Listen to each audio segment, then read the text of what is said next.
Hoy quiero invitarte a que juntos entendamos a Venezuela. Creo que si algo puede ayudarnos, apoyarnos a entender lo que ha pasado en Venezuela, por qué llegamos a lo que llegamos, es el documental de Gustavo Tovar Arroyo, El chavismo, la peste del siglo XXI. Yo te invito a que lo veas, a que lo analices, a que lo internalices y lo compartas.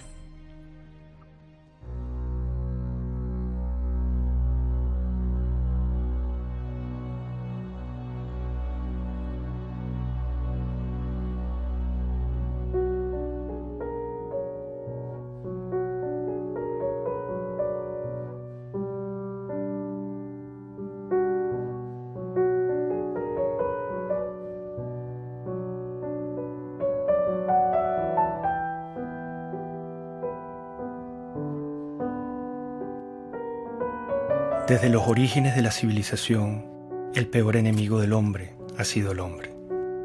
No se ha conocido epidemia o catástrofe natural que haya causado tanta ruina y muerte como la que nos hemos causado los hombres a nosotros mismos. Las guerras, las tiranías y las dictaduras son las cicatrices humanas más vergonzosas de la historia de la civilización.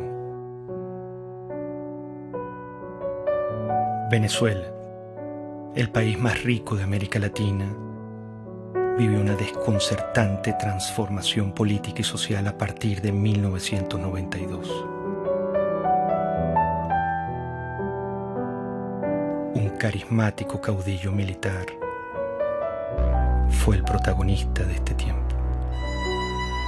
Yo dificulto que hoy en verdad haya en Venezuela una persona que se acueste con hambre. Nos hemos dejado entrampar en caracterizar a los sistemas políticos por lo que dice el caudillo. No debe haber pobreza en Venezuela.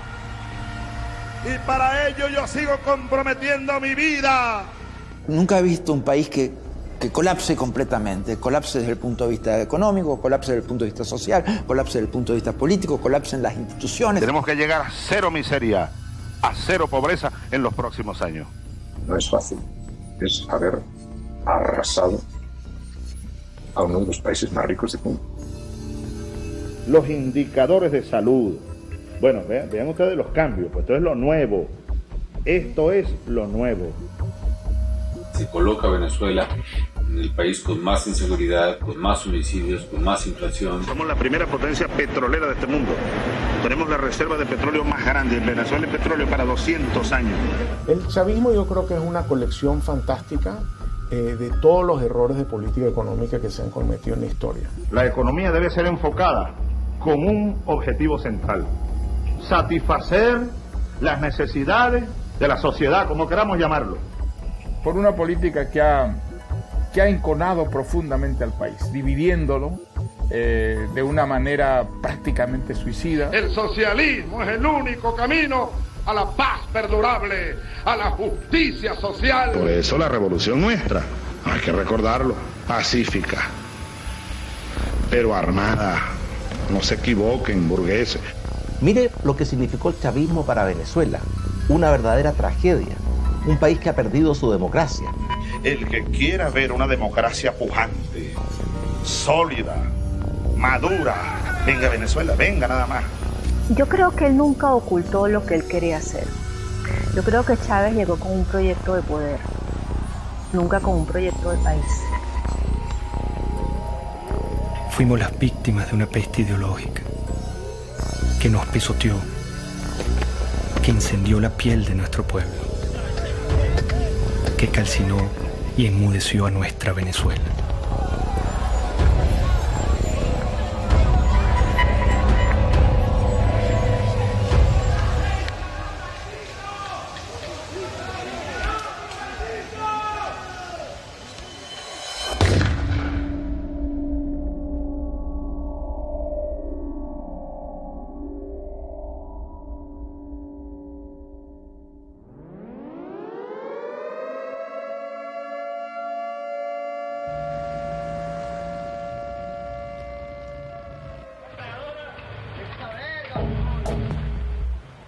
Al filo de la medianoche del 4 de febrero de 1992, Venezuela era sorprendida con un sangriento golpe de Estado. Un grupo de militares intentó asesinar al presidente Carlos Andrés Pérez para hacerse del poder. La ira militar latinoamericana se volvía a pronunciar. Compañeros, lamentablemente, por ahora, los objetivos que nos planteamos no fueron logrados en la ciudad capital. Es decir, nosotros acá en Caracas no logramos controlar el poder. Ese no fue su primer discurso. Su verdadero discurso lo había pronunciado horas antes con una refriega de balas y de tanques. Aquel militar había disparado su delirio de poder sobre la cabeza de Venezuela. Había herido de muerte a la democracia.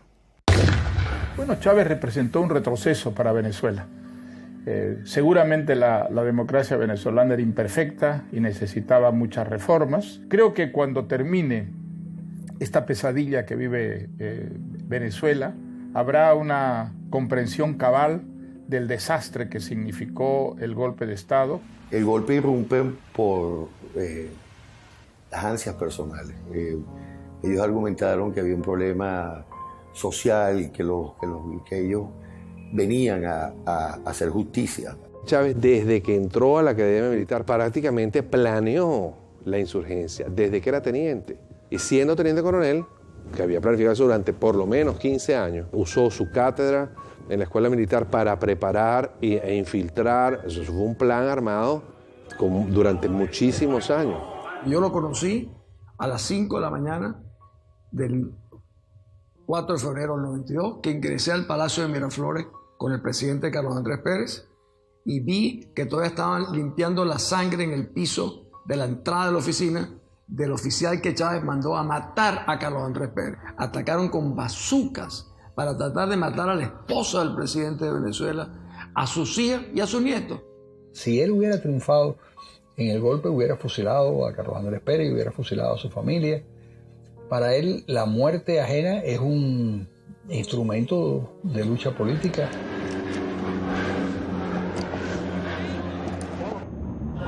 Este es un boletín extraordinario de El Observador. Ustedes pueden observar en este momento cuando uno de los aviones Bronco intenta lanzar cohetes exactamente en este momento está cayendo uno de los cohetes cerca del Palacio. En estos momentos, señores, ustedes pueden observar cómo acaba de caer un cohete cerca del Palacio de Miraflores. Parece que una de las partes del Palacio de Miraflores sí sufrió bastantes daños, uno de los muros. Yo fui días después del 4 de febrero a Miraflores, vi todas las balas en todos lados. Y después me tocó ser ministro durante el 27 de noviembre, donde vi los asesinatos en el Canal 8, el set de crímenes que cometieron también ahí. Era el regreso del golpismo a Venezuela, era el regreso del militarismo, que tanto daño nos han hecho, tanto el golpismo como el militarismo. Hugo Chávez, como tantos otros tiranos, asaltaba la historia dando 2 golpes de Estado. Centenares de venezolanos asesinados, la mayoría de ellos con disparos en la cabeza, marcaban el principio de una era. Lo volaron.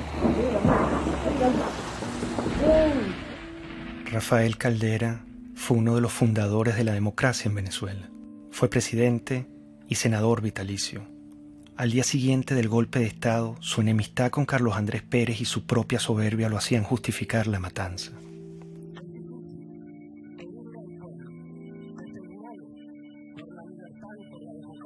Su ambición de poder le daría un rol protagónico en el ascenso de Hugo Chávez. Irresponsablemente llegó a decir: debo confesar que el 4 de febrero Chávez me causó una excelente impresión como se la causó a todo el mundo.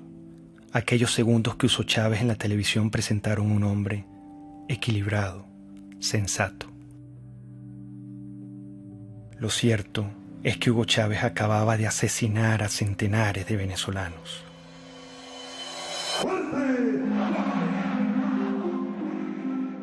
Con la finalidad de conformar un movimiento político que logre conquistar la presidencia de la República, el comandante Hugo Chávez, uno de los líderes de la asonada militar del 4 de febrero del año 92, se incorporó hoy a la vida cívica luego de que el presidente Rafael Caldera le otorgó la libertad. Esta generación militar que tomó el camino del sacrificio se forjó en el Fuerte Tiuna, en los cuarteles militares, va a demostrarle a los politiqueros venezolanos cómo se conduce un pueblo hacia el rescate de su verdadero destino.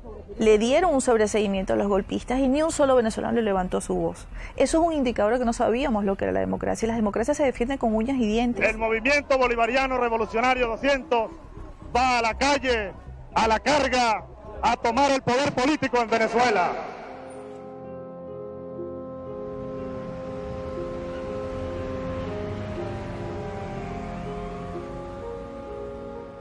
La democracia generó oportunidades, expectativas que implicaban un enorme desafío para las instituciones políticas y económicas, y no se dio con la velocidad que estos millones de venezolanos que salían de la pobreza y que emergían en una vibrante clase media quería seguir ascendiendo y aspirando. Hugo Chávez entendió que había un pueblo muy desilusionado, que estaba harto de los políticos de siempre, que estaba harto de las oligarquías de siempre, que estaba harto de las élites de siempre. Puso en el centro de la conversación nacional a un grupo humano muy importante de los venezolanos que habían sido excluidos. El año que viene se ve esto horroroso, y gracias a los gobernantes, que es lo que nos han llevado a este extremo. Bueno, yo creo que será más caro todo, porque imagínense cómo está la situación, todo será peor. Venezuela vivía en democracia. Una democracia imperfecta como en cualquier país, pero también con grandes avances en su infraestructura y en su cultura, incluso en el plano económico y político. El problema que sacudía a Venezuela era de otra índole. El problema era moral. Empieza la declinación de la corrupción, el centralismo, la incompetencia, las élites que miraban desde atrás y querían obviamente servirse del gobierno, pero no querían servir en el gobierno. En mi opinión, fueron los empresarios venezolanos, fueron los medios de comunicación venezolanos y fue la cúpula política venezolana la que trajo a Chávez. Había un hartazgo con la clase política, había un hartazgo con los partidos principales, había un hartazgo con la dirigencia. Bueno, yo creo que el año próximo va a ser un poco difícil, puesto que la perspectiva que nos está dando el gobierno es porque vamos a tener que apretarnos más el cinturón de lo que tenemos. Venezuela padeció momentos críticos de corrupción en el pasado. Quedó una tierra fértil para que llegara un Mesías. Chávez logró comunicarse directamente con el pueblo venezolano. Chávez es el hombre que realmente nos va a ayudar a llevar la democracia como tiene que ser. Que es el hombre que estamos esperando para que transforme nuestra patria. Las grandes causas que traen a Chávez son las mismas que en todos estos regímenes, y es que la democracia, que siempre, en casi todos los casos, tiene una presencia previa. La República del Weimar precede a Hitler, el presidencialismo italiano precede a Mussolini. Sí, hay una presencia, una democracia previa. Esa democracia previa no lleva el liberalismo, el individualismo a todos los rincones del país. La clase política no había entendido que la democracia hay que alimentarla, hay que cultivarla, hay que cuidarla permanentemente. Comenzó a decaer. Esos 40 años de democracia fueron los primeros y los únicos 40 años en los que Venezuela estuvo gobernada por civiles. Un sistema democrático que logró una serie de avances de éxito para la población venezolana, pero en sus últimos años, yo diría en sus últimos 10, 15 años, empezó un debilitamiento. Y un debilitamiento que yo lo puedo identificar cuando empiezan los procesos de reelección presidencial. Eso castró el futuro y la modernización de la democracia al truncar las nuevas generaciones que pudieran ascender a dirigir las distintas organizaciones políticas. La gente se cansó. El chavismo llega, creo que por un desgaste de la clase política, sabiendo que en muchos de nuestros países lo que tuvimos durante muchos años fue el bipartidismo. Lo cual llevó a la gente en muchos países a buscar una solución distinta, un outsider, como decimos esto.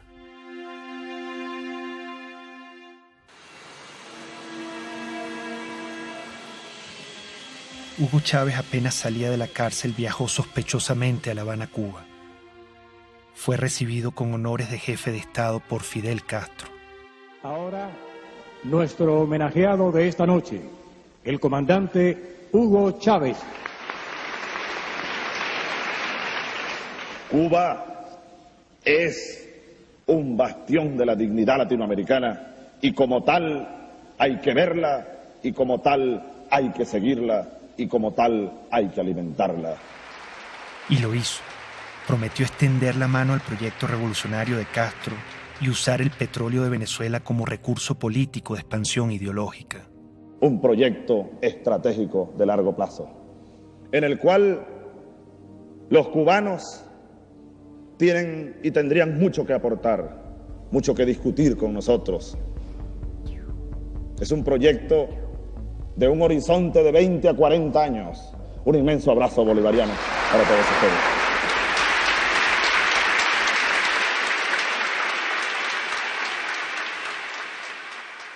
Veinte años más tarde, todo estaba claro. Ese era el Chávez que no quisimos ver ni escuchar. Hugo Chávez es una creación de Castro en un país que tiene el momento adecuado.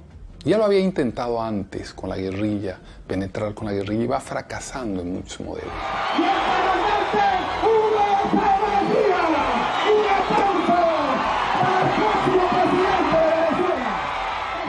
Llegó a Venezuela y se lanzó a la presidencia de la República. Recorría el país en su Volkswagen rojo para mostrar que venía del pueblo. Los venezolanos pronto olvidaron al militar asesino. Con su magnetismo y carisma, engañó intencionalmente al país. ¡Qué grande es el pueblo de Venezuela! Nos hemos dejado entrampar en caracterizar a los sistemas políticos por lo que dice el caudillo y no por los resultados reales. Para defender un pueblo masacrado, expropiado, mancillado y humillado por esas cúpulas políticas que le expropiaron el derecho a la vida. Lo que hubo es una retórica que ilusionó a mucha gente en favor de los pobres, en favor de la igualdad. El populismo de Chávez es embelezador, sabe enamorar a la ciudadanía. Cuando Chávez se vuelve candidato presidencial, bueno, entonces él dice que él es un tipo muy moderado, que él no es socialista, que él no es comunista, que él no va a cerrar ningún medio de comunicación. Yo no soy socialista, no, yo creo que ya el mundo de hoy, la América Latina que viene, requiere un salto adelante. ¿Para usted Cuba es una dictadura o no es una dictadura? Sí, es una dictadura. Lo que Chávez proponía no era una cosa militar, él proponía una cosa democrática, un modelo basado en la tercera vía de Blair. Aquí hay un modelo de transición de 5 líneas. Yo te la dejo y espero pues las críticas y los aportes. Pero esa no es la tercera vía, esa es la vía venezolana. Pero la referencia de tercera vía es porque estamos buscando una economía humanista y un sistema político que sea democrático verdaderamente, que atienda al ser humano, Granier, que sea humanista, decimos. El presidente Carlos Andrés Pérez, a quien Chávez paradójicamente intentó asesinar en su golpe de Estado, advirtió la calamidad que se avecinaba. ¿Cuál es la tragedia que usted avisora si gana Chávez? Bueno, una dictadura. Y nosotros sabemos lo que es una dictadura.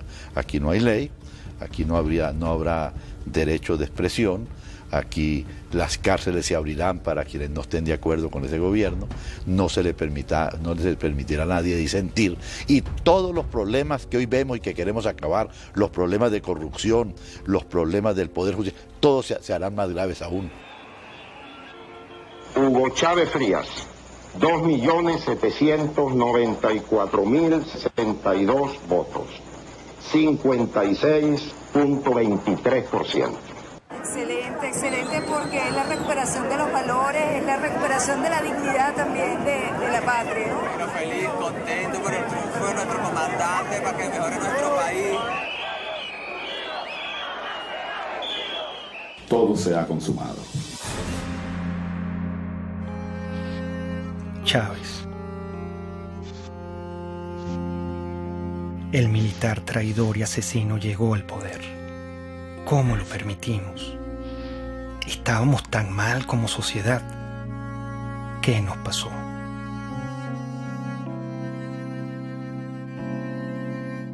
Cuando yo conocí a Hugo Chávez, yo le dije, te advierto una cosa, lejos de ser tú la solución, tú eres la encarnación del problema de Venezuela.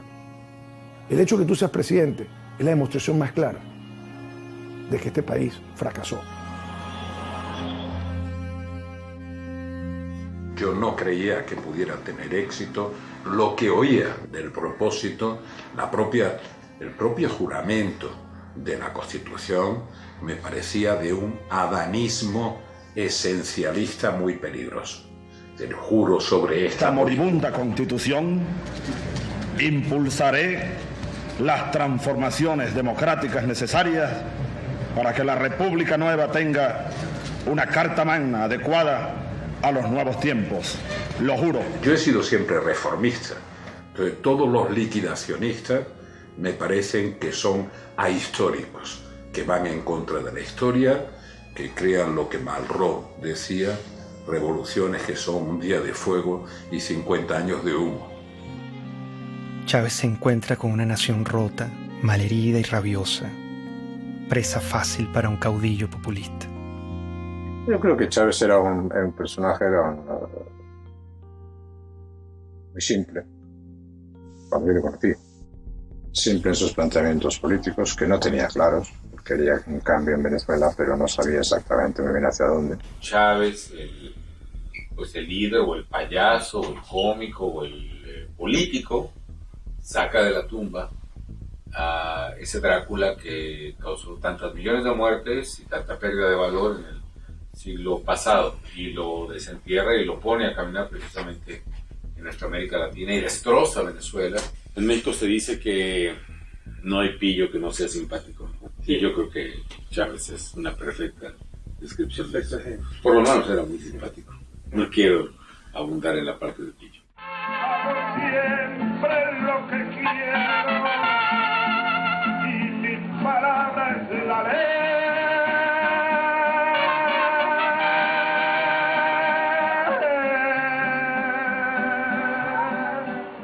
Sin duda, carismático. Muy venezolano, muy simpático. Un hombre carismático. Líder carismático. Pero sigo siendo Chávez. Es que los hombres carismáticos son muy peligrosos. Los hombres carismáticos han sido los grandes dictadores del mundo.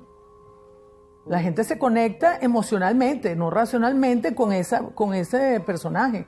Había en él atributos que ayudaron a hacer de él una figura populista muy lograda. Evidentemente había una capacidad oratoria o retórica, pero con un poder de seducción muy notable. Había en él también una lectura intuitiva, no creo que intelectual, pero sí intuitiva, de un amplio sector de la sociedad venezolana. Eso es muy importante en un caudillo.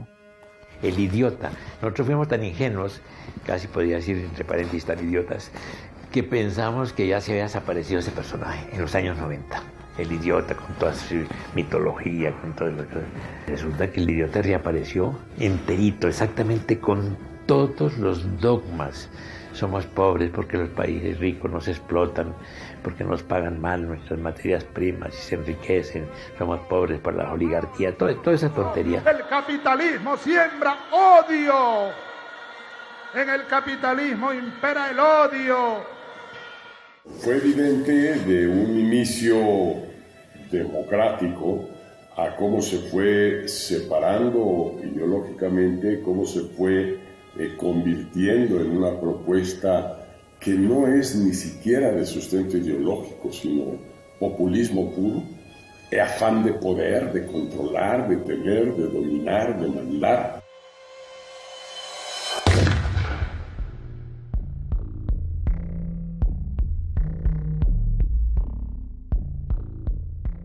Menos mal que surgió en su momento y a tiempo la Revolución China. Menos mal que existió Mao Zedong. Al chavismo lo define muy bien la necrofilia ideológica, que es una manera que yo estoy utilizando para describir este amor apasionado por ideas muertas, por ideas que han sido probadas en un país una y otra vez y han fracasado, ideas que han sido probadas en otros países y también fracasan, y sin embargo las abrazan y las adoran y las tratan de seguir impulsando a pesar de que tenemos toda la información de que no funciona. El chavismo es el rescate de unas ideas mezcladas en una ensalada anacrónica que pasan por el marxismo, por las teorías de Engels, por el libro rojo de Mao, el verde de Gaddafi, Simón Bolívar, todo mezclado. Esta revolución, así lo digo como cristiano, es profundamente cristiana. ¡Viva Cristo el Redentor! De izquierda, derecha, centro, maoísta, centroísta, no sabemos qué es lo que es. Por algunos dicen que yo soy pastor evangélico. palero, santero, católico, cristiano. Marxista no soy porque no me formé en el marxismo. Es una nueva forma de caudillismo militar. Y también soy marxista. Es muy confuso en su formulación porque es capaz de mezclar una figura como la de Bolívar con un pensamiento de fondo aparentemente marxista. Es tremendamente confuso, es una nueva forma de populismo. El hombre desde siempre había sido un comunista. Entendía qué es lo que tenía que decir o no decir en cada momento para que, digamos, su mensaje calara en una mayoría de turnos. Venezuela tiene un gran potencial siderúrgico y debe ocupar cada día más mejores puestos a nivel mundial, a nivel americano. Cuando ya empezó a tener, digamos, la sartén agarrada por el mango, entonces se quitó todas las caretas y mostró su verdadera faz. Y si insisten, le quitamos los camiones y los convertimos en transporte de alimentos, chicos. Se lo damos a los consejos comunales. Y Mendoza que vaya a hacer no sé qué, lo que le dé la gana, a denunciarme en la OEA, en la Corte Celestial, donde le dé la gana.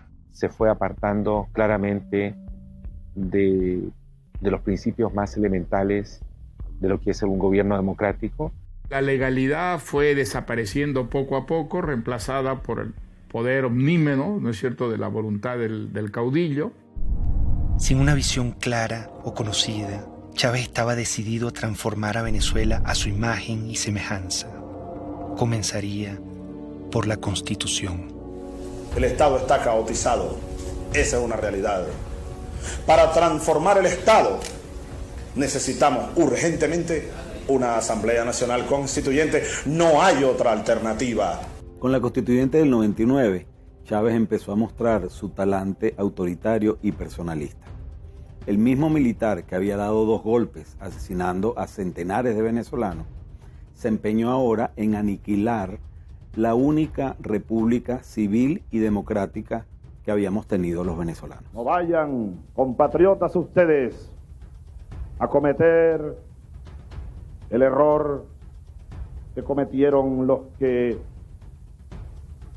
habitaron esta casa durante 40 años. Y ya no les pertenece. Eso hay que recordarlo. Esta casa, desde hoy, es la sede de la Asamblea Nacional Constituyente. Como un pésimo augurio de lo que iba a venir, el mismo día de la votación ocurrió la catástrofe natural que hoy recordamos como la tragedia de Vargas. Si la naturaleza se opone, lucharemos contra ella y la haremos que nos obedezca.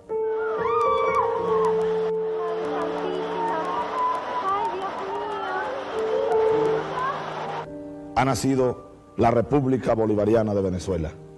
Quiso Dios hoy que una tragedia enlutara a la nación venezolana precisamente en el día de su renacimiento. Qué cosas, ¿no?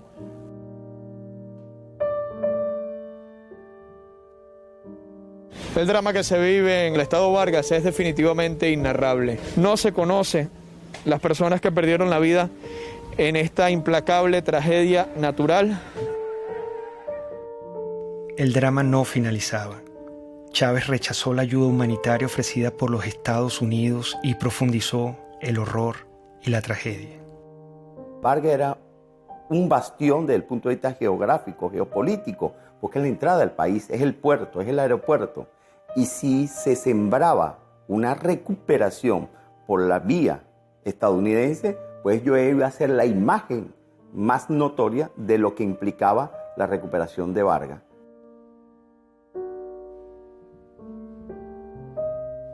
Realmente Fidel Castro influyó totalmente en las decisiones que tomó Chávez con respecto al deslave. Chávez no podía concebir en ningún caso nada que contradijera lo que ya se encaminaba del proyecto con Fidel. Con la tragedia de Vargas, Chávez mostró su desprecio por el venezolano y su único interés, el poder. Renombraría a Venezuela, reescribiría la historia, cambiaría la hora y la forma del escudo nacional y le impondría una nueva estrella a la bandera. Todo era una nube ideológica. Su mentor lo guiaba. Castro es la persona determinante en la revolución de Chávez. Castro vio que Chávez le daba al castrismo y a Cuba la gran oportunidad soñada. Es decir, lo que no logró el castrismo mandando a Che Guevara a invadir y a conquistar militarmente Venezuela, la idea histórica que siempre ha tenido el castrismo de que Venezuela debía ser un territorio dominado por el castrismo, en todo caso como fuente de suministro de petróleo, fundamentalmente y como punto de expansión para sus políticas en América, se haya Chávez.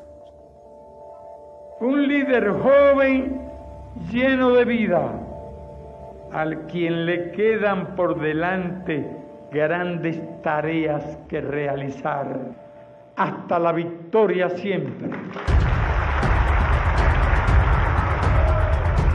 Y ahí Fidel lo agarra, lo seduce y le vende la idea del socialismo y de lo que él había aprendido de los soviéticos, que era la construcción de un Estado autoritario, totalitario, basado en las premisas de la Unión Soviética. ¡Viva el comunismo! ¡Здравствует коммунизм! ¡Patria o muerte! ¡Родина или смерть! ¡Мы победим!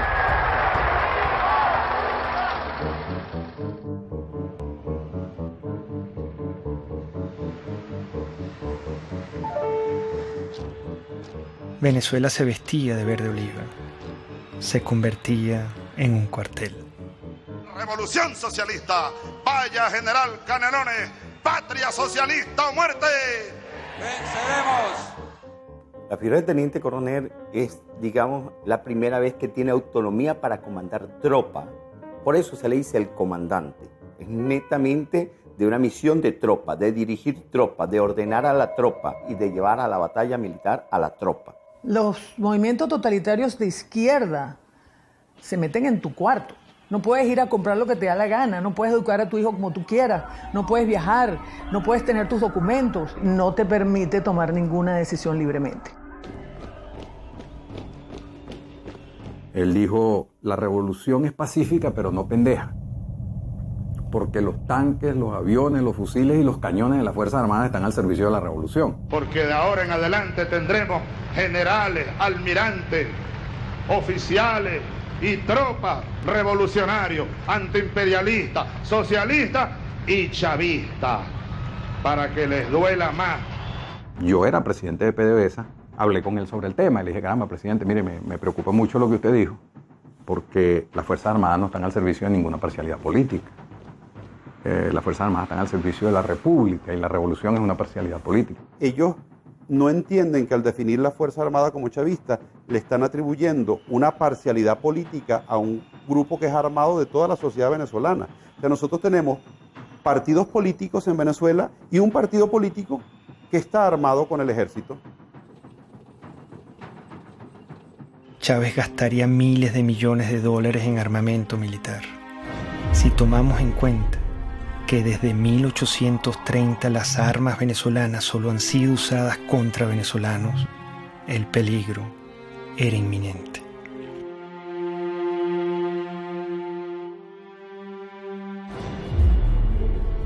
El precio del petróleo, cerca de $100 el barril.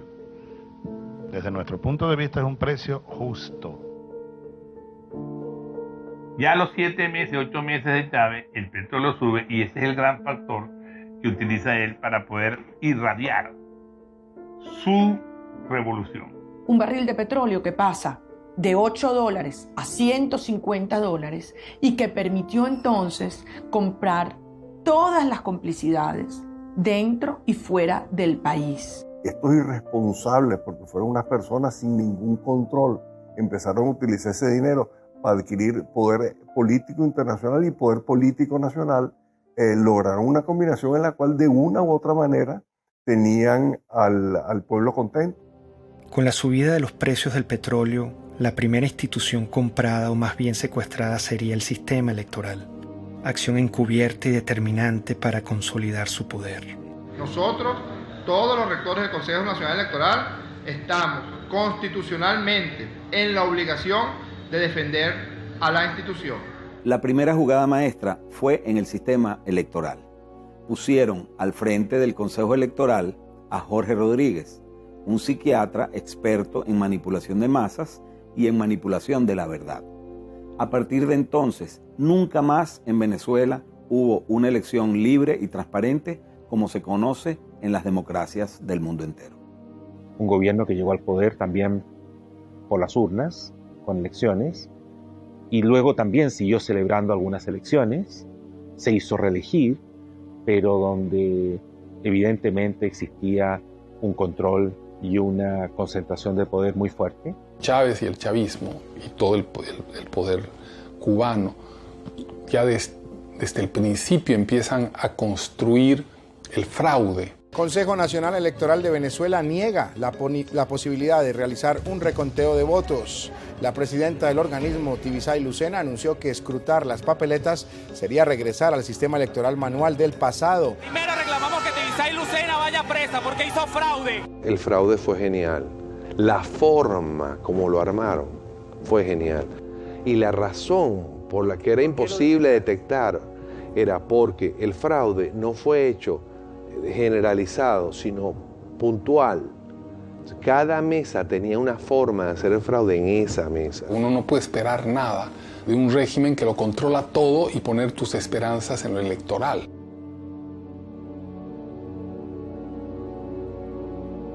La lucha geopolítica iniciaba. Chávez intenta adueñarse de la compañía de petróleos de Venezuela, PDVSA. Necesita su dinero para consolidar su poder. Esa élite de PDVSA ha pasado la línea. Entonces yo anuncio lo siguiente. Anuncio la destitución, despido de las siguientes personas. El 11 y 12 de abril del año 2002 fue consecuencia de su intento de radicalización al mandar 50 leyes que nadie había discutido, al confrontar la autonomía de petróleos de Venezuela, al radicalizar su posición con respecto a lo que era un equilibrio político en el cual, digamos, la gente pensaba que habían ciertas normas de convivencia. Yo no tengo problema de rasparlos a toditos si a toditos hubiera que rasparlo. Ante el autoritarismo chavista, la gente no se quedó tranquila.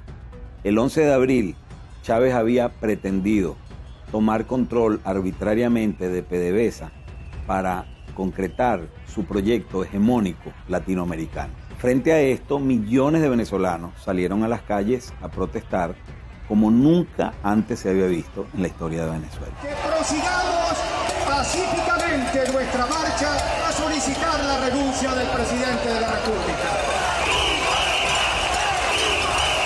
El canal 2 se llama, como todos sabemos, Radio Caracas Televisión. El canal 4 se llama Venevisión.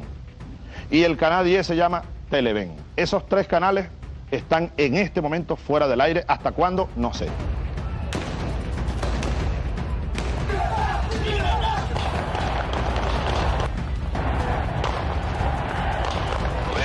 La aplicación del plan Ávila. Y el primer movimiento que vamos a hacer es la columna del batallón Ayala. Muchos manifestantes fueron asesinados. Chávez volvía a disparar a la cabeza de venezolanos inocentes como lo hizo en su golpe de Estado.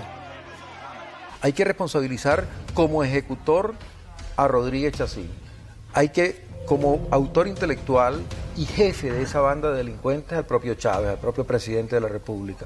Esto es una acción contra el sentimiento más noble del venezolano. ¿Usted pudiera decir que la acción de los francotiradores estaba bajo conocimiento del presidente? Absolutamente seguro que estaba bajo conocimiento, que fue ordenada. Estamos frente a un asesino, con toda la extensión de la palabra.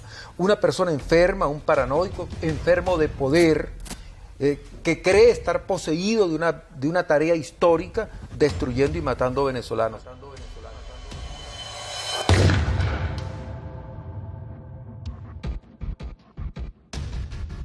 La certeza de que el país estaba encaminado hacia los peores pasos posibles me llegó el 11 de abril de 2002, porque era un país en el que el odio, el resentimiento y la violencia se habían enseñoreado ya, y se habían enseñoreado desde el poder contra la ciudadanía. Y esto va sobre todo a los empresarios nacionales, los productores nacionales. Algunos andan metiéndoles miedo que si yo les voy a quitar la tierra que tienen, las vaquitas que tienen, no les vamos a quitar nada, les vamos a dar.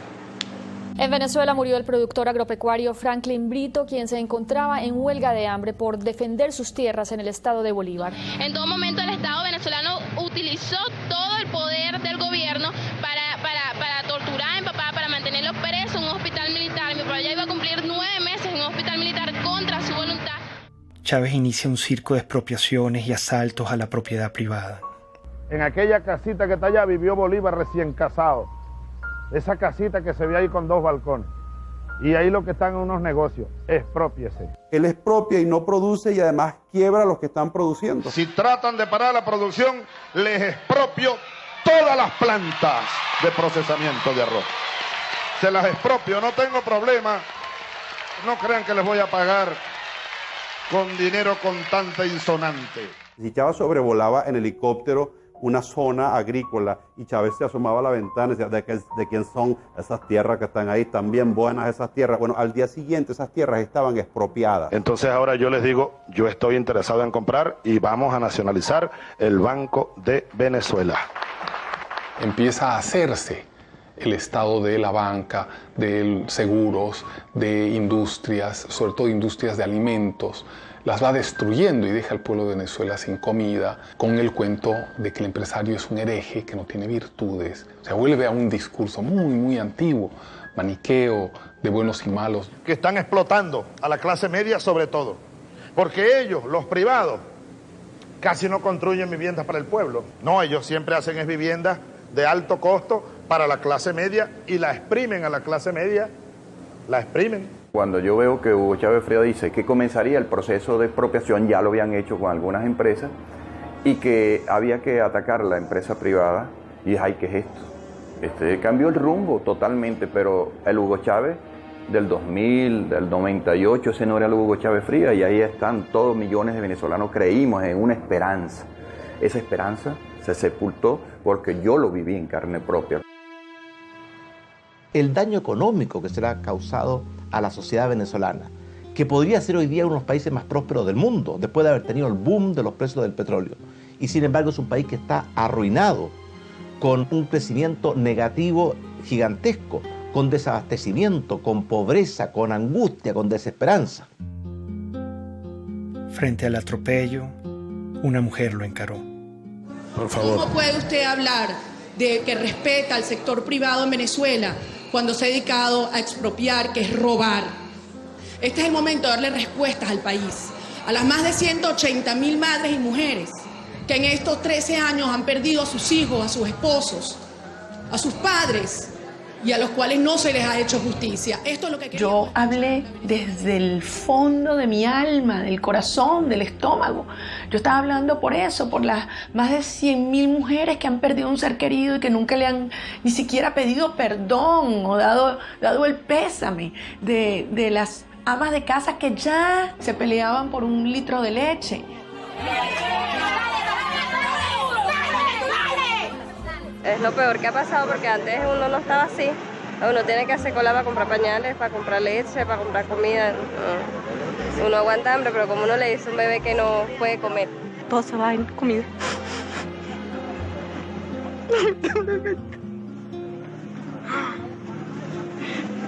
Estamos pasando trabajo.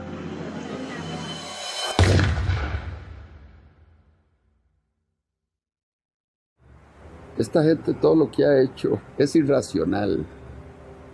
Si hubieran tenido algún economista sensato que les hubiera dicho, esto no se puede hacer. El trueque.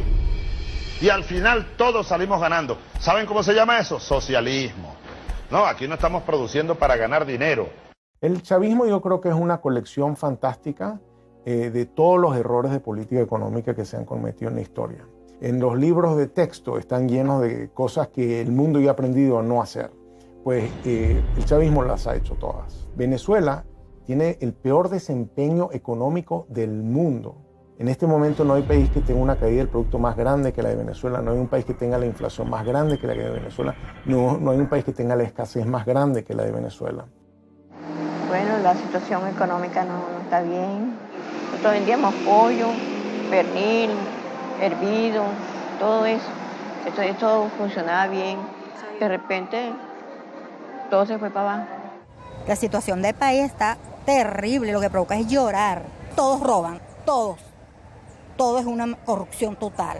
El chavismo es un fenómeno político difícil de explicar a quien no ha estado en Venezuela y a quien no lo ha vivido. Y exacerbó al límite nunca imaginable uno de los grandes males de nuestra historia, que es la corrupción administrativa. Y entonces los que uno vio que llegaron aquí, como decía Chávez, con las patas en el suelo, hoy son grandes potentados, grandes millonarios. El único camino a la justicia es el socialismo, no es el capitalismo, no es ese canibalismo que se quiere implementar en el Estado. Pero no es contradictorio hablar de capitalismo cuando usted tiene una corbata de Louis Vuitton, unos zapatos Gucci. Yo no sé claro que no es contradictorio, porque yo quisiera que Venezuela produjera todo eso y entonces yo comprar todo lo que se produzca aquí y no tener que importar el 95% de los rubros que consumimos. Hicieron un negocio como jamás se ha visto, pues. Nosotros hemos presenciado el gran saqueo que se le ha hecho a Venezuela, que probablemente en ningún país del mundo haya habido un saqueo tan a fondo y tan organizado como este que hubo en nuestro país. Es mentira que hubo una lucha contra la corrupción, todo lo contrario, este ha sido el gobierno más corrupto que ha existido en la historia de Venezuela, aprovechándose del histórico barril del petróleo que llegó a superar los $100 varios años. Tanto gasto desproporcionado y lujo se apoyaría con el crimen organizado. En entrevista exclusiva con NTN 24, Emily Blasco, corresponsal del diario ABC en Washington, aseguró que el hijo del fallecido presidente Hugo Chávez utilizó aviones de la petrolera estatal PDVSA para transportar droga hacia el extranjero. En el libro ilícito lo que yo simplemente documento es que no hay nada nuevo con respecto al crimen, excepto que llegó el siglo XXI y le añadió la posibilidad de tener grandes carteles criminales que operan internacionalmente y que trafican con todo tipo de ilícitos, de gente, de drogas, de armas, de dinero y de política. El chavismo es un proceso por el cual el lumpen, los sectores delincuenciales de una sociedad se apoderan del poder. No son los intelectuales que uno soñaba en el marxismo-leninismo que se apoderaban del poder. Son los sectores más delincuenciales de la sociedad. Y por eso son tan audaces, por eso pueden ser tan crueles. Y por eso tienen un hambre de poder que no respetan amigos, que no respetan a quienes los han apoyado. Que yo voy a gobernar con los mejores, con los más capacitados. No tengo compromisos partidistas, ni personales, ni particulares con nadie. Chávez lo que hizo fue, para preservar el poder, crear varias bandas de pandillas. Y estas pandillas tienen distintos jefes. Y eso explica la estratificación, eso explica por qué Venezuela se convirtió en un narcoestado, cómo Venezuela se convirtió en un sistema cleptocrático. Cuando la gente me dice este es un estado fallido, yo digo es un narcoestado criminal fallido. El ministro de Interior, Justicia y Paz, Miguel Rodríguez Torres, indicó que las maletas contenían 1,3 toneladas de droga, una de las incautaciones más grandes que se han hecho en Francia. De acuerdo con Rodríguez, un total de 22 venezolanos han sido detenidos, de ellos 8 son militares. Este régimen, que con las dos manos, la izquierda y la derecha, robaba, destruía, también tenía geopolíticamente dos manos. La mano petrolera, la mano negra, la mano fuerte, y la mano blanca de la cocaína que venía de Colombia y se redistribuía de Venezuela. Conforme va debilitándose la mano negra, la mano petrolera, pues hay más necesidad de la mano blanca. En México se discute y se debate si al Chapo Guzmán lo extraditan a Estados Unidos. En Venezuela el Chapo Guzmán sería ministro. A través de este medio de comunicación, Lindsay Salazar, quien es uno de los hombres importantes de la seguridad que tuvo Diosdado Cabello, denunció que el presidente de la Asamblea Venezolana sería el líder del Cartel de los Soles, una banda de narcotráfico internacional que tendría entre sus miembros a varios militares venezolanos. Diosdado Cabello es oriundo también del estado donde yo nací también. Era un muchacho muy humilde del pueblo del Furreal, pero la ambición desmedida de este señor se convirtió a tal magnitud que con el Pollo Carvajal, general narcotraficante vinculado al Cartel del Sol, que hacía lo que le ordenaba Diosdado Cabello, impulsaron y protegieron el narcotráfico en Venezuela. Es una cosa terrible lo que voy a decir, pero esto ha funcionado más como una banda delincuencial que como un sistema político. Por eso es tan difícil explicárselo a la gente de fuera. Venezuela se convirtió en un narcoestado. Jueces, ministros, diputados, incluso la familia presidencial era acusada y encarcelada por ello. Los índices de criminalidad se desataron. El peor problema que hoy tenemos en Venezuela, incluso con la escasez y la inflación que hay, yo estoy convencido que es la inseguridad. Es la inseguridad que es la consecuencia del 98% de impunidad. Una impunidad que protege a las bandas organizadas, una impunidad que protege a aquellos que tienen granadas, que tienen fusiles, que andan en vehículos blindados. Estamos presos y con temor. Tenemos mucha inseguridad, muchos malandros en la calle que nos callan. Y esto no puede seguir así. Que en el mes de marzo, en esos 30 días, en la morgue de Caracas, haya habido ingresos de muertos por violencia que se equipararían a las muertes por violencia de un año de la España de 46 millones de habitantes, es aterrador. Y el ritmo sigue aumentando. El peor legado de Hugo Chávez son los cientos de miles de muertos que han hecho no solamente que familias enteras se enluten, sino que millones de personas dejen Venezuela. La gran parte de la inmigración venezolana no es una inmigración económica como la que empezamos a ver ahora. La gran parte de la inmigración venezolana es una inmigración presa del pánico de vivir en una sociedad absolutamente enfrentada y donde se mata por odio. Ante la absoluta impunidad, el pueblo tomó aterradoramente la justicia con sus manos.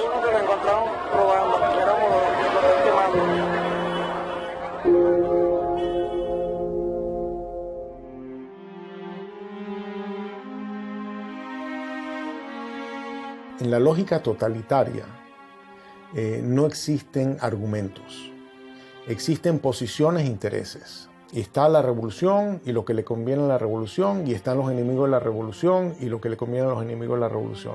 Y si tú dices algo, nunca te contestan una idea. Porque hay informes de que estuvo en la Orchila. En claro, la de la Orchila. Tú estás repitiendo basura. Por eso. Tú lo que estás aquí es repitiendo basura. Eso no es cierto. Tú por tu boca estás repitiendo basura. No, yo le estoy preguntando. Pero está bien. Es preguntar. Está bien, pero estás recogiendo la basura. Estás recogiendo el basurero, el estiércolero. Siempre te hablan de ti, de tu posición, de tus intereses, pero no de la idea. Yo creo que sin lugar a dudas la violencia que se vive en Venezuela, de todo tipo, es también producto del discurso. Para que no sean ridículos, ¿vale? Es un tarado, es un imbécil, no sabe ni hablar. Es un fascista. Y este bandido lo tiene con su plata. Se concentró en una forma de hacer política abiertamente polarizante, generando la división entre los buenos y los malos. ¡Y jalabola de los yanquis! ¡El candidato jalabola! Métodos horripilantes, degradación verbal, violencia. ¡Yanquis de mierda! ¡Váyanse al carajo 100 veces! Cuando tú ves que te nombran escuálido en televisión nacional, te insultan, le insultan a las personas que piensan diferente, indudablemente está coaccionando a las Fuerzas Armadas a sentirlo como enemigo. Y el enemigo, dentro de la mentalidad militar, hay que destruirlo, hay que aniquilarlo. Chávez empezó a ser amigo o a presentarse como amigo de aquellos violadores a los derechos humanos como eran Gaddafi, que inclusive fue invitado a Venezuela y le dieron honores. El caso de Omar al-Bashir, quien por cierto al día de hoy todavía tiene una orden de captura por crímenes de lesa humanidad. Incluso Mugabe también fue, digámoslo así por lo menos lo presentó como amigo de Chávez. Entonces de alguna manera Chávez trató de incorporarse y crear su grupo, digamos, de socios violadores a los derechos humanos para hacerse ver como víctimas de lo que son los gobiernos tradicionales. En América Latina también tenía sus aliados. Las fuerzas del comunismo, del terrorismo y del narcotráfico lo postularon como su líder continental. Poco después de su charla privada con los directores de varios medios de comunicación, el ministro de Defensa hizo una corta intervención en la que dio por cierta las pruebas sobre la presencia de guerrilleros en Venezuela. Lo que dice Manuel Marulanda a Chávez en uno de los párrafos que reza así es lo siguiente: nosotros, es decir las FARC, siempre estaremos atentos en caso de agresión gringa a aportar con nuestros modestos conocimientos en defensa de la revolución bolivariana de Venezuela. La FARC y el ELN no son ningunos cuerpos terroristas, son ejércitos que ocupan un espacio. Hay que darle reconocimiento a las Fuerzas Armadas Revolucionarias de Colombia y al Ejército de Liberación Nacional. La primera declaración me llamó la atención porque hablaba de la imparcialidad frente a la guerrilla colombiana. Y yo le llamé la atención, le dije, presidente Chávez, usted está llegando a un país en que hay democracia, hay instituciones, por lo tanto usted como presidente de una hermana república como de Venezuela no puede hablar de imparcialidad. Pero él mantenía ese discurso. A veces cuando yo hablaba con mi canciller y hablábamos con otros presidentes, creíamos que era un poco, esa es la inexperiencia de Chávez, y yo creo que todo estaba absolutamente calculado. La milicia popular va a tener su vehículo, su armamento, sus cuarteles de milicia y su organización. Ustedes son una fuerza guerrillera, pues, para decirlo más claro. La milicia, yo podría decir que es un partido armado, que es un cuerpo que crece y se desarrolla casi al mismo volumen de las Fuerzas Armadas orgánicas. Y hay otra cosa muy delicada, que son los colectivos, organizaciones armadas. Todo es el poder, para mantenerse en el poder. Vemos entonces milicias o colectivos armados disparando contra personas. Vemos agresiones ya no solo de disparando civiles contra personas, sino de cuerpos o agentes del Estado que trabajan y han sido estructurados para trabajar en favor de la revolución.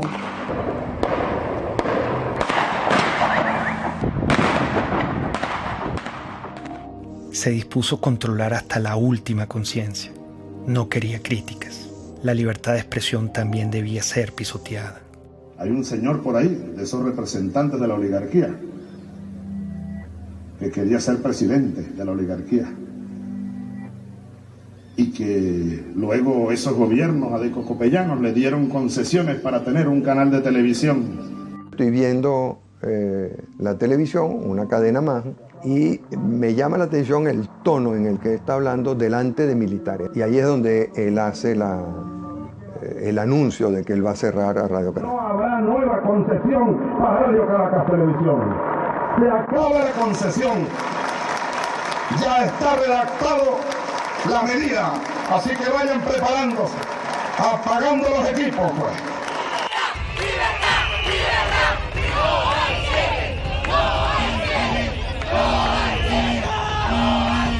La idea no es el cierre de los canales de comunicación, es más apertura, la fuerza de las ideas y el apoyo a la democracia del pluralismo.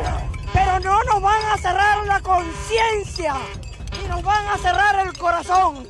El presidente Hugo Chávez ratificó que este domingo a medianoche sacará del aire a la cadena Radio Caracas Televisión, una medida criticada internacionalmente como un acto de censura. La única forma en que la concesión no termine es que el domingo 27 a medianoche Hugo Chávez no sea presidente de Venezuela. En el fondo era querer controlar los medios de comunicación, que eso fue lo que lo llevó a diseñar esta cosa de la hegemonía comunicacional y ir cerrando la libertad de expresión hasta que queda un pequeño espacio.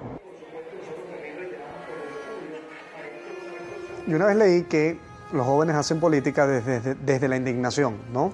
Yo creo que lo que nos motivó en el 2007 fue la indignación.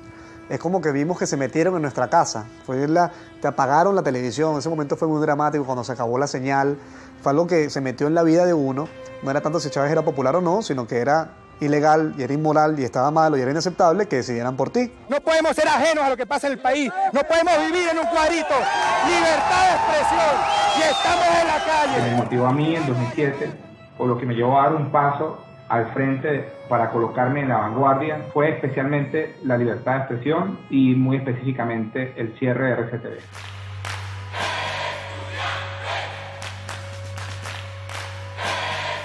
El movimiento estudiantil del año 2007 es el hecho social más importante de los últimos 50 años. Esto es un movimiento que surge en defensa de la libertad, de la dignidad, de los derechos humanos.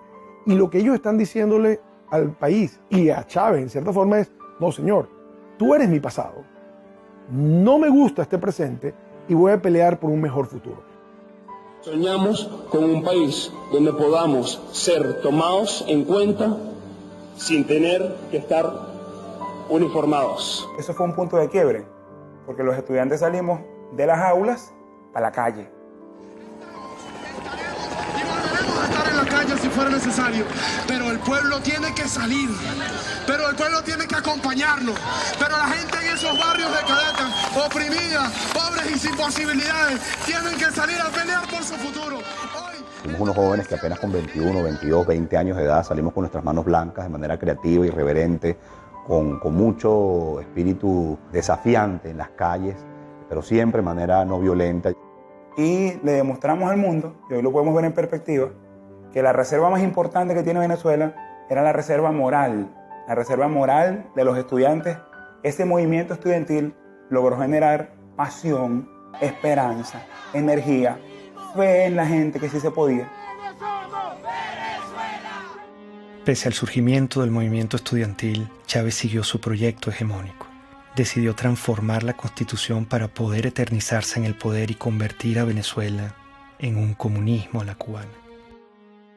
Hugo Chávez en el año 2007 lanzó una reforma constitucional que no planteaba sino la destrucción del Estado liberal venezolano. Aceptamos el reto electoral, organizar a millones de venezolanos, defender esos votos y ganar. La única forma que ese día, que la noche del 2 de diciembre, no estuviéramos dispuestos a respetar, a hacer respetar la voluntad popular, era que nos matara.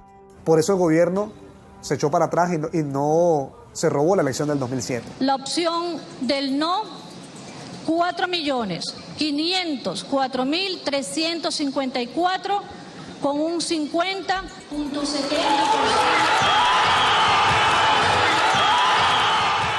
Hay un quiebre de ese proceso político. El presidente Chávez lo obligan a reconocer la victoria del movimiento estudiantil y de Venezuela y cataloga esa victoria como una victoria de mierda. Es una victoria de mierda. Y la nuestra, llámenla derrota, llámenla, pero es de coraje, es de valor, es de dignidad. Ese movimiento estudiantil le originó nada más y nada menos que la única derrota que tuvo Hugo Chávez, la única derrota que se llevó a la tumba el 2 de diciembre de 2007, cuando se frenó la reforma constitucional. Creo que es allí donde empieza la debacle de Hugo Chávez y que culmina, por supuesto, en lo que hoy tenemos, que es el desastre absoluto. La derrota frente al movimiento estudiantil radicalizó sus políticas de persecución contra la oposición. Convirtió en enemigo a todo aquel que no se le doblegaba. Y yo lo acuso ante el pueblo y ante el mundo por golpista y por fascista. Tú te das cuenta de que en el patrón hay sistematicidad que empieza por la estigmatización criminal, la señalización de una persona como un criminal. Compadre, vamos a ver quién va preso primero, desgraciado, si tú o yo. Hasta su eventual encarcelación, su persecución y su neutralización a través del uso del sistema judicial. Tenemos el caso emblemático de María Lourdes Afiuni, una persona que por ser juez y por cumplir con sus funciones fue individualizada como enemigo expresamente por el presidente Hugo Chávez Frías. Entonces habrá que meterle pena máxima a esta jueza y a los que hagan eso, 30 años de prisión. Eso crea un efecto intimidatorio de escalada, un efecto dominó ante todos los jueces, porque ningún juez pues hoy día en Venezuela va a tomar una decisión contraria al gobierno porque sabe que va a ir preso y además en el caso de la jueza Afiuni hasta abusada sexualmente. El poder se estaba empezando a servir, estaba empezando a utilizar a las autoridades del sistema judicial, a las autoridades del sistema penal, a las policías, a la fiscalía, como armas de persecución por motivos políticos.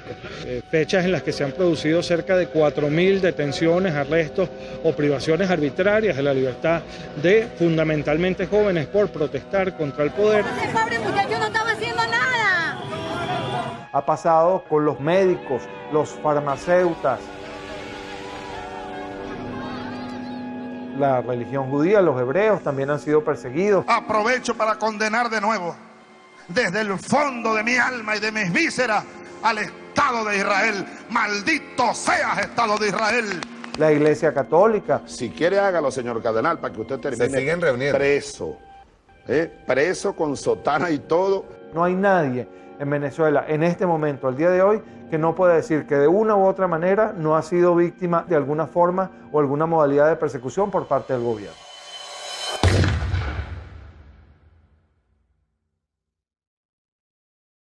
Yo los acuso de contrarrevolucionarios y hay que barrerlos del mapa político venezolano. A mí me acusaban de todo lo que le acusaban. Pueden acusar a una persona contra el gobierno: conspiración, asociación para delinquir, terrorismo, financiamiento al terrorismo. Tú estás allí simple y llanamente porque piensas diferente. Simple porque te conviertes en una amenaza. Y al convertirte en una amenaza eres su enemigo. Y al convertirse en su enemigo te tienen que aniquilar, bien sea moralmente o hasta físicamente. Esta lucha, hermanas y hermanos, es por todo el pueblo de Venezuela, que hoy está sufriendo cola, está sufriendo escasez. Los jóvenes no tienen empleo, no tienen futuro por un modelo equivocado. Leopoldo es un servidor público que ama lo que hace, que es servir a la gente. Hoy está encerrado precisamente por eso, porque es bueno. Este gobierno lo que ha hecho es perseguir y dividir a los buenos. Persiguen lo que funciona, dañan lo que funciona, lo que es el verdadero venezolano. Primera autoridad civil es Antonio Ledesma en Caracas.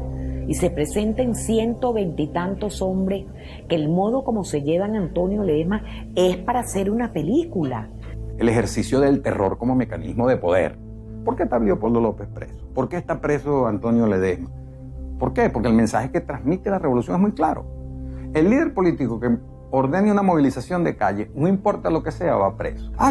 Que la comunidad internacional se pronuncia diciendo que eso es inconstitucional, que viola los derechos humanos. Está bien, ¿cuál es el problema? Esa es parte de la receta de Fidel. Si te tienes que quedar aislado, te quedas aislado. ¿Cuál es el problema? Doy la orden de una vez, señor ministro de Defensa, ministro de Interior y los jefes de la policía. Me le echan gas del bueno y me lo meten preso.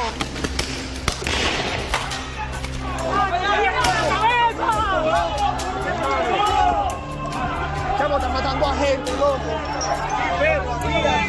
¡Lo mataron, lo mataron! Los francotiradores apuntan a cabezas.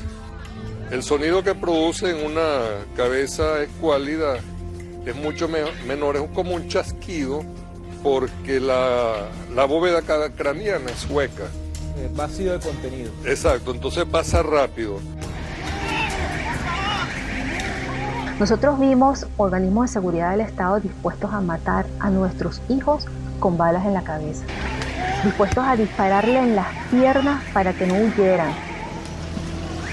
David Vallenilla tenía 22 años y un efectivo militar lo vio solo y desarmado. Le disparó a quemarropa. David cae al suelo y recibe una segunda descarga. Como puede, se levanta y da unos pasos, los últimos de su vida. Su cuerpo fue despedido con las letras del himno nacional, cantado por sus compañeros cuando era trasladado a la morgue.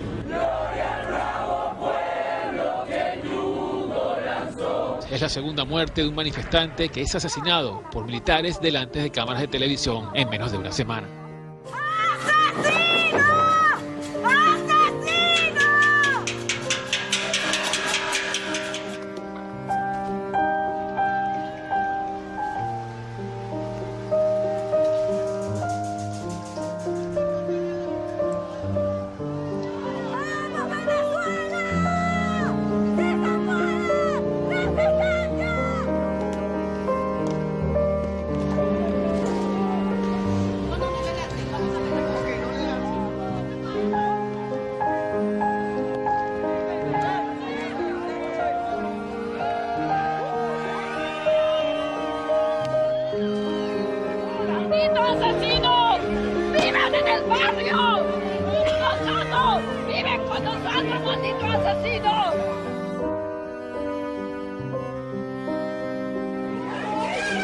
de batalla. Así lució la sede del Palacio Federal Legislativo tras el asalto de grupos... En la conmemoración de nuestra independencia, intentaron asesinarnos. Intentaron acabar con la vida de parlamentarios electos por el voto popular. Unos golpes no son nada en comparación a los casi 100 jóvenes que han asesinado esta dictadura en Venezuela. Nosotros los diputados, si exigimos sacrificio, debemos estar dispuestos al sacrificio. Sí, los golpes nos duelen, pero no es más allá del dolor que sentimos cada vez que vemos que se nos deshace el país. La tortura ha sido en Venezuela sistemática porque Hugo Chávez hizo un guión con sus organismos de seguridad del Estado que todos siguieron. Los mismos funcionarios, los mismos métodos para lograr lo mismo, que es el control social, para castigar al disidente, para causarle más daño. No solamente estás preso, sino que además te torturo. Y bueno, los nuevos métodos de tortura, que son las torturas blancas, ¿no? Que se implementan en la llamada tumba.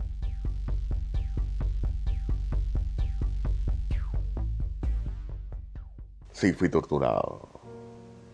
Sí fui torturado en un lugar que te roba tu identidad.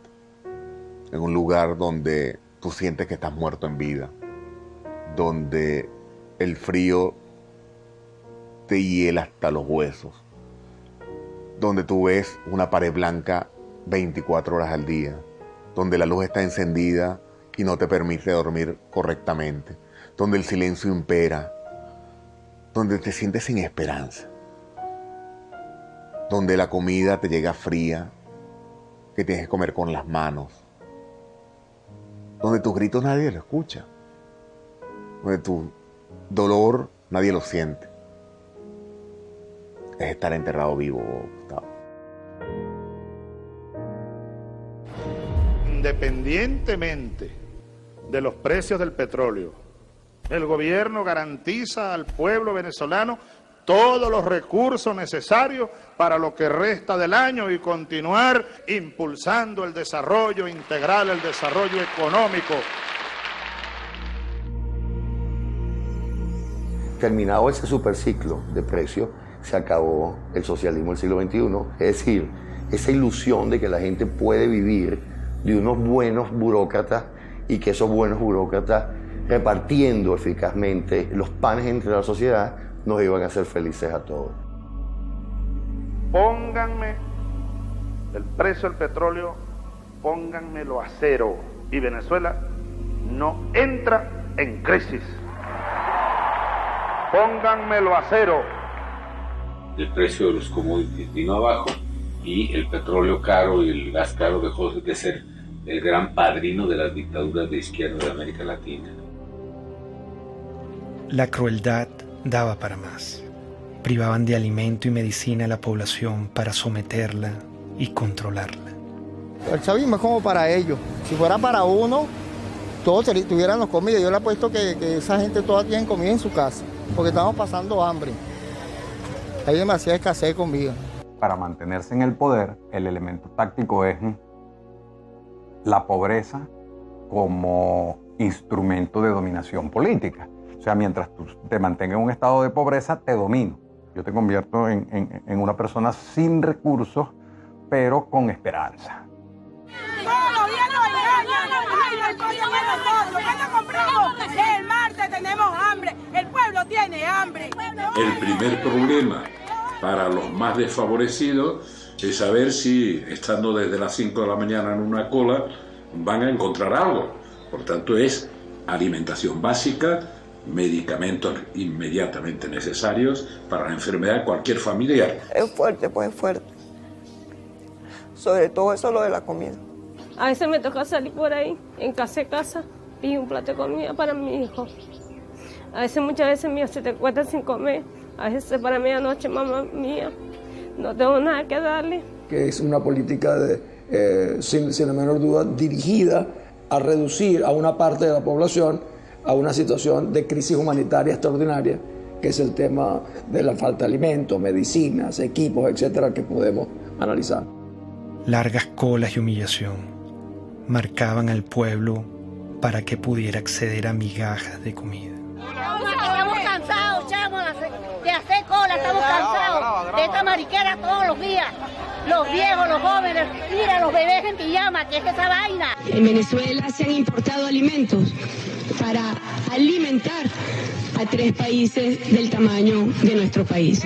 A la canciller Rodríguez, que es una mentirosa, que le damos comida a 3 naciones. Si no hay comida para Venezuela, ¿cómo le vamos a dar a 3 naciones? Si un venezolano va a una farmacia hoy, 90% de escasez en medicamentos para la atención, 99% de escasez para medicamentos neurológicos para el Parkinson y las convulsiones, 70% de escasez en analgésicos y antipiréticos, 80% de escasez en antibióticos. Yo como médico jamás he visto una biopsia que diga usted tiene cáncer de derecha, usted tiene cáncer de izquierda. Son enfermedades a las cuales hay que darle atención, a las cuales el Estado está en obligación de atender y hoy lamentablemente no lo está haciendo, no está sucediendo. El problema de la salud venezolana no fue de plata, plata hubo. Se robaron todos los dólares y la gente se muere porque no hay medicinas y se muere porque no hay comida. ¿Dónde está eso? Se lo robaron. Es la impotencia de ver cómo la gente a mi alrededor se está muriendo por hambre, por falta de medicina, por oxígeno en un hospital.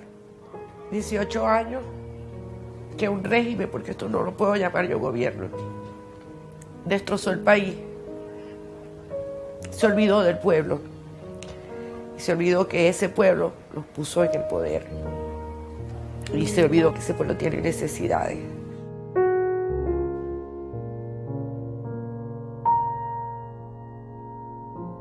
Cínicamente culparon a los colombianos de la escasez que ellos mismos habían causado.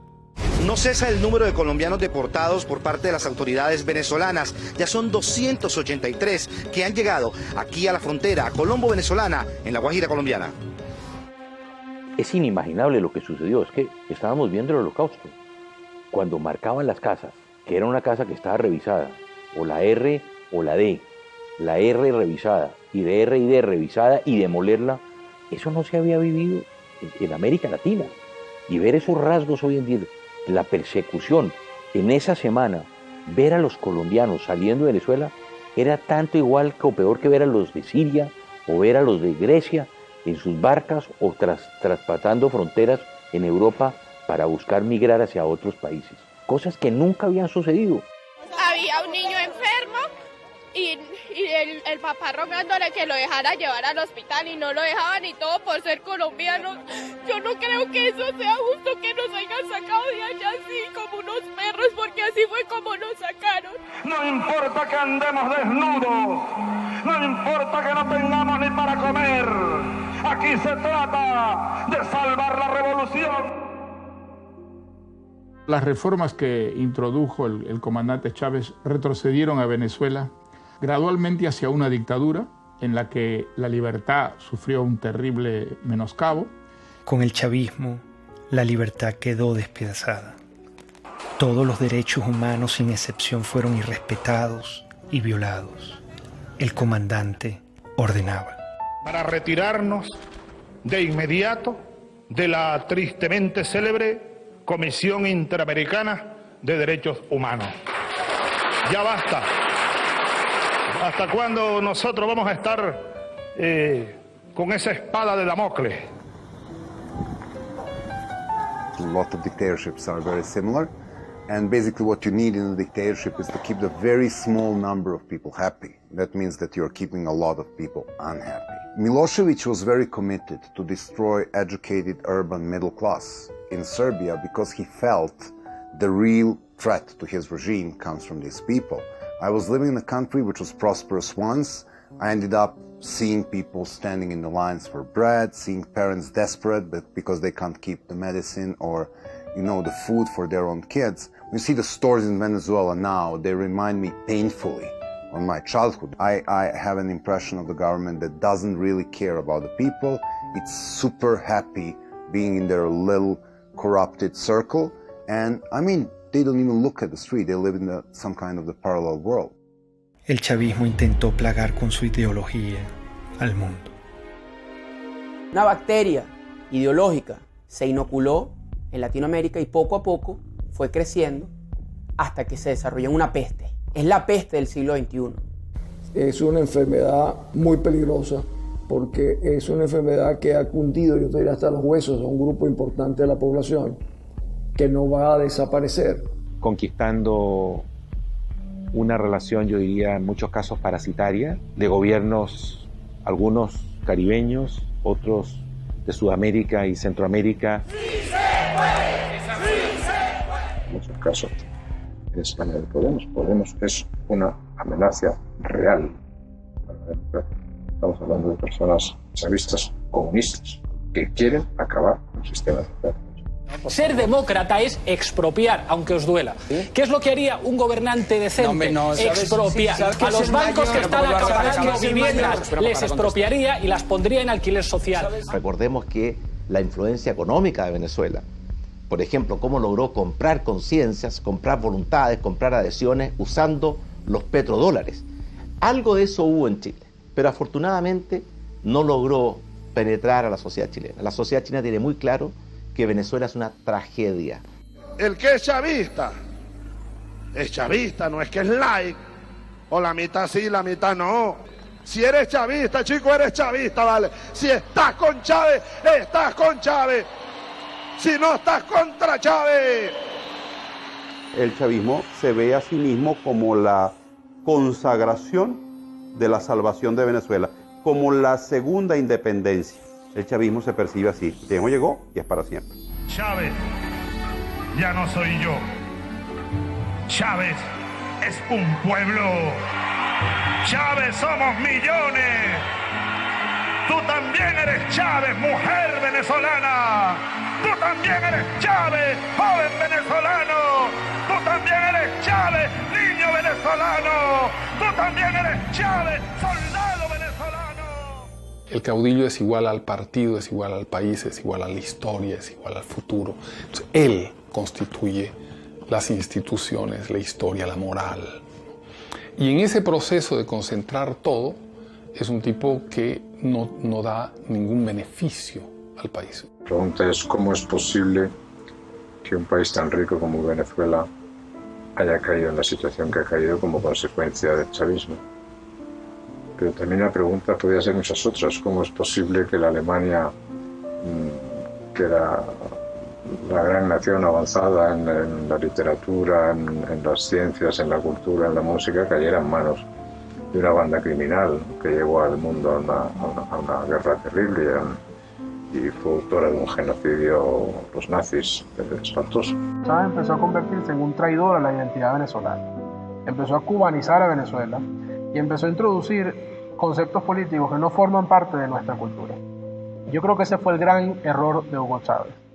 Creo que en la cima del poder se perdió y en la cima del poder adquirió unas ideas completamente desvinculadas con la sociedad.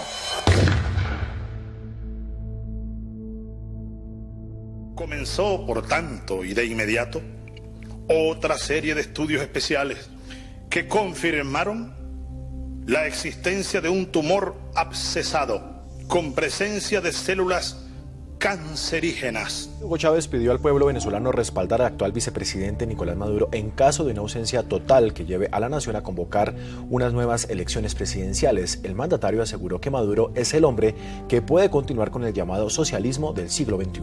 Si algo ocurriera, repito, que me inhabilitara de alguna manera, mi opinión firme, plena como la luna llena, irrevocable, absoluta, total, ustedes elijan a Nicolás Maduro como presidente de la República Bolivariana de Venezuela. Yo se los pido desde mi corazón. Nicolás Maduro. Su único atributo conocido fue que era su guardaespaldas, su chofer, su compañero más cercano e íntimo. Maduro, ¿quién es? Es un don nadie, no hay la pasión por Venezuela, solo tiene una encomienda del moribundo que le dijo: no me le aflojes a la revolución bolivariana. Me visitan las mariposas. Debe ser que me reconocen como un mariposón. Multiplicarnos, así como Cristo multiplicó los peces. Portugal y Venezuela, estamos en el mismo continente. Se ve que la influencia de los cubanos fue determinante. Maduro es el hombre formado por los cubanos, Maduro es el hombre cercano a los cubanos, y convencieron a Chávez, o Chávez se convenció de que ese era el sucesor y por eso lo nombraron. No pudieron nombrar a otro más competente, nombraron a alguien no tan competente por su cercanía con los cubanos. Recibimos la información más dura y trágica que podamos transmitir a nuestro pueblo. A las 4:25 de la tarde de hoy, 5 de marzo, ha fallecido el comandante presidente Hugo Chávez Frías.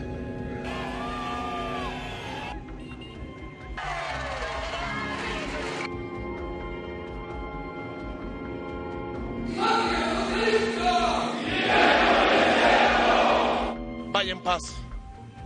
Aquí nosotros seguiremos su misión.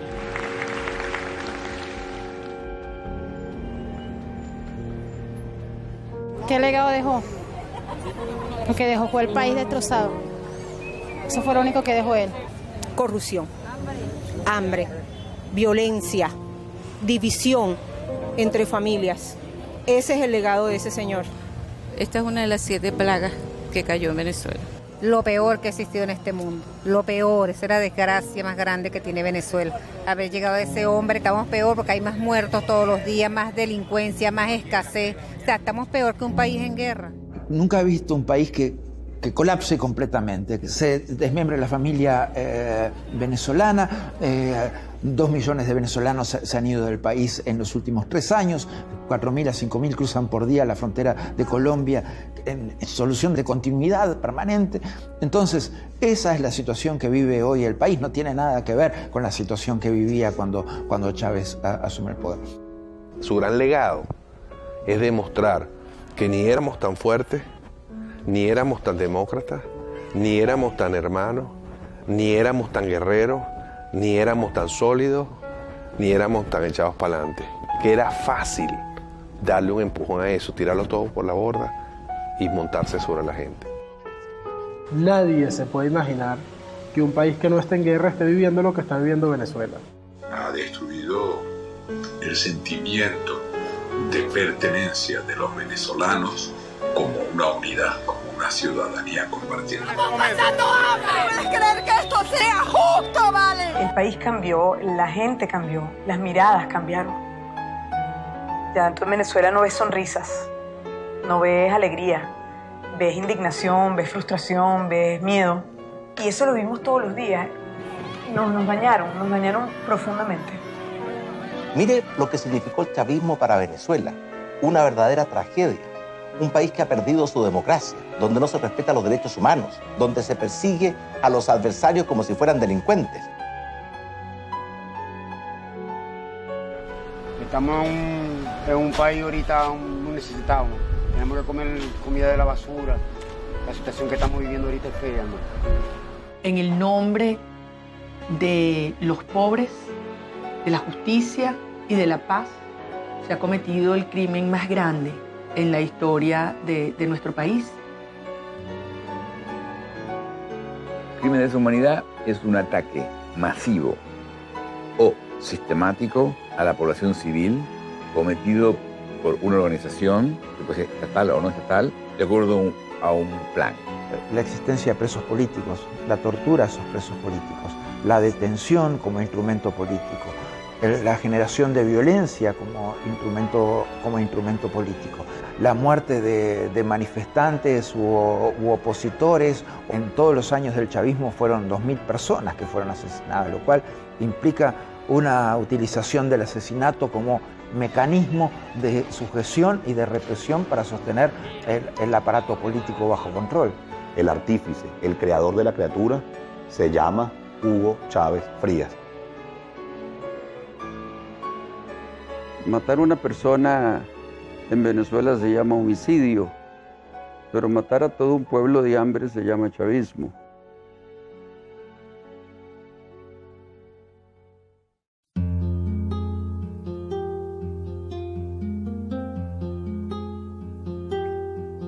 La única forma de inmunidad que existe contra la peste chavista es la conciencia.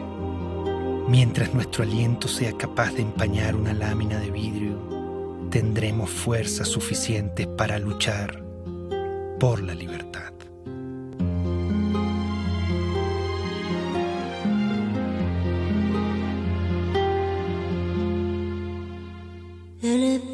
pensamiento de un hombre de bien. No podrán nunca encarcelar. Es luz, es luz, es luz en la oscuridad.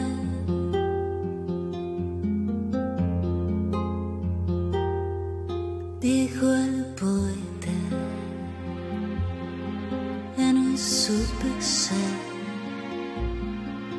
que el destino es la libertad. Bala en el pecho, balas por detrás, bala en la frente, balas al andar, pero nuestro destino es la libertad, la libertad.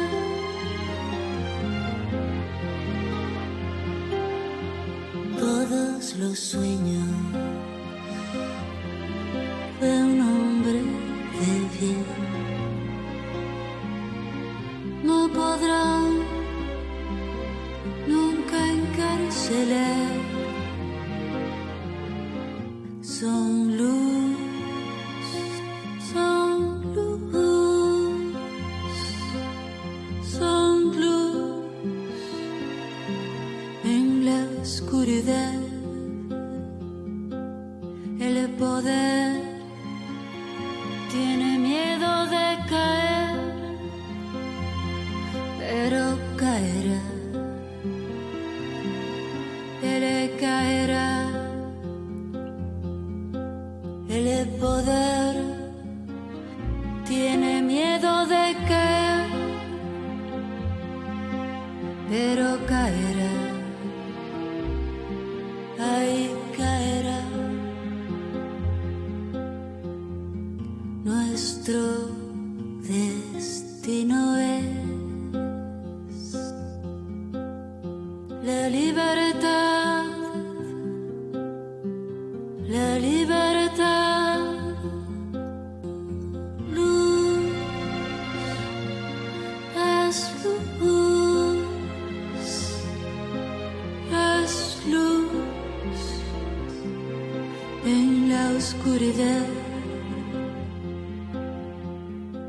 Nuestro destino